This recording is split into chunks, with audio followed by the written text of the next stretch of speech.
પરંતુ ગામની પ્રતિષ્ઠા પણ એટલી આગળ વધી રહી છે, એની સુવાસ ફેલાઈ રહી છે। સાથે 1 કરોડ કરતા વધારે ખર્ચ કરીને મંદિરની અંદર દાન આપીને આવડું ભવ્ય મંદિર બનાવવાનું હોય। અને બીજા અભિનંદન મારે એ આપવા છે કે અહીંયા કચેરી ખૂબ ભવ્ય બનાવી છે। કદાચ હું માનું છું કે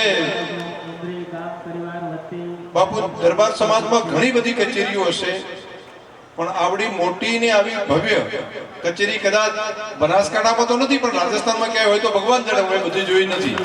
પરંતુ આ બાબત બતાવે છે ગામની એકતા, આ બાબત બતાવે છે ગામની ઉદારતા, અને એ બતાવે છે ગામના યુવાનોની નવું કંઈક કરવા માટેની મહત્વાકાંક્ષા કે અમે બાકી બધા કરતા ખૂબ સારું કરીએ અને એક દાન આપીને કરીએ, ભેગા મળીને સામૂહિક રીતે કરીએ। તો આ બાબત ખૂબ પ્રેરણા લેવા જેવી બાબત છે। આમ મને ખબર જાજી નહીં, એટલે ઉમરીને હું 2 રીતે ઓળખું। એક તો વર્ષો સુધી અમને પાણી પાયું, એટલે જ્યારે આ નર્મદાની નહેર નથી ત્યારે ક્યાંથી પાણી આવે, ત્યારે અમે નાના ત્યારે બાપજી એમ કે બધા કે ઉમરીથી પાણી આવે છે। એટલે પહેલી ઓળખાણ આ રીતની। બીજી ઓળખાણ રેતની લીજો અહીંયા ઘણી છે એની, એટલે કોઈ આવે તો ગાડીવાળા નીકળતા હોય ને મને ફોન આવે અમુક ટાઈમના, ટ્રાન્સપોર્ટ મિનિસ્ટર તરીકે ઉમરીથી લઈને આવતા હતા, ઓલી રેત ભરીને વચ્ચે આરટીઓ વાળા પકડ્યા હતા, એટલે એ રીતે બધા કહેતા હોય। પરંતુ આ વ્યવસાયમાં પણ ગામના યુવાનો જે પ્રગતિ કરી છે એમને બધાને ખૂબ અભિનંદન।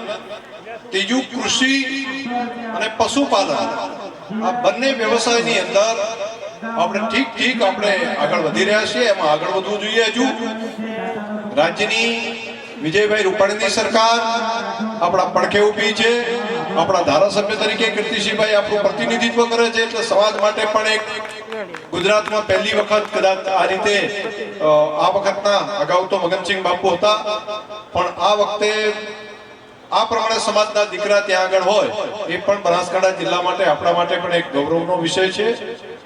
ઉપર કેન્દ્રની અંદર પણ નરેન્દ્રભાઈ મોદીની સરકાર આપણા હિત માટે કાયમી સદૈવ આપણા માટે તત્પર છે, એટલે એમને પણ આપણે આજના તબક્કે યાદ કરીએ। સંતોને જે બોલાવ્યા છે, સંતોના આશીર્વાદ અહીંયા મળી રહ્યા છે। બાપજી, હું 2 દિવસ પહેલા હમણાં બાપજીને અહીંયા ચરણોમાં વંદન કરીને કહેતો હતો કે 2 દિવસ પહેલા ઉત્તર પ્રદેશ ગયો હતો અને ત્યાંના મુખ્યમંત્રી સાહેબ સાથે મળવાનું થયું, યોગી આદિત્યનાથજીને, અને ત્યાં એમણે વાત કરી તો એમણે ઓગણનાથજીની જગ્યાને યાદ કરી। એટલે હું નિમંત્રણ આપીને પણ આવ્યો છું કે ડેરી જોવાનું એમને એક આવવાનું છે, તો સાથે સાથે ઓગણજી મહારાજના પણ દર્શન કરવા માટે વધારશે, તો આપણા માટે પણ ખૂબ એક સારો વિષય થશે। આપ સૌએ ખૂબ પ્રેમ અને ભાવપૂર્વક અમારું સ્વાગત કર્યું, પોતિકા ગણીને અમારું જે માન સન્માન આપ્યું, એના માટે સદૈવ સમાજનો અને ગામનો સદૈવ ઋણ માથે ચડાવું છું। પુનઃ આપ સૌનો હૃદયપૂર્વક ખૂબ ખૂબ આભાર માનું છું। બાપુ, બીજું તો કઈ? ખૂબ ખૂબ હૃદયપૂર્વક આપ સૌનો ખૂબ ખૂબ આભાર, ધન્યવાદ।